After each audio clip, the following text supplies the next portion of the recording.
தேர்தல் ஆணையத்தை அலறவிட்ட மம்தா. அதாவது எல்லா ஸ்டேட்லேயும் தேர்தல் ஆணையம் வந்தபோது தேஜஸ்வியிலேருந்து எல்லோரும் வராதீங்கம்பாங்க, அவங்க ஏதாவது தப்பு பண்ண போகிறாங்கம்பாங்க. ஆனால் மம்தா பானர்ஜி தேர்தலில், ஏன்னா ஸ்டேட்டில் இருக்கக்கூடிய மாநில அரசு தான் அங்கே இருக்கக்கூடிய உறுப்பினர்களை நியமிக்கணும். உறுப்பினர்கள்னால் ஆஃபீஸர்ஸை, அதாவது சென்ட்ரல் கவர்மெண்ட் ஒரு ஆஃபீஸர் தான் போடும், வேலை செய்கிறதுக்கான ஆட்களை மாநில அரசு தான் கொடுக்கணும். அந்த ஆட்களை இன்றைக்கி தேர்தல் ஆணையத்துக்கு மம்தா கொடுக்கவில்லை.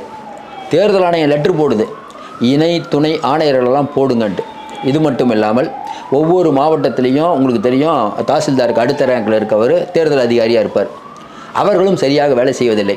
நீங்கள் ஒழுங்கான ஆட்களை கொடுத்து ஆட்களை போட்டு ஃபண்டு கொடுத்தா தானே நீங்கள் போய் கீழே போயிட்டு இதில் பீகாரில் பண்ண மாதிரி மேற்கு வங்காளத்தில் ஆளை செக் பண்ணுவீங்க. ஆளே கொடுக்கலன்னா, அதாவது மம்தாவை அதிரடி காட்டி விட்டார்னு சொல்லலாம். மம்தா பண்ணுறது சரியாக தப்பானா, மோடி பண்ணுறது தப்புங்கும் போது மம்தா பண்ணுறது தப்பு. ஆனால் ஒரு விஷயம், மோடிக்கு இப்படிப்பட்ட ஆள் தான் வேணுங்கிறத மறுபடியும் மம்தா பானர்ஜி நிரூபிச்சிருக்காங்க.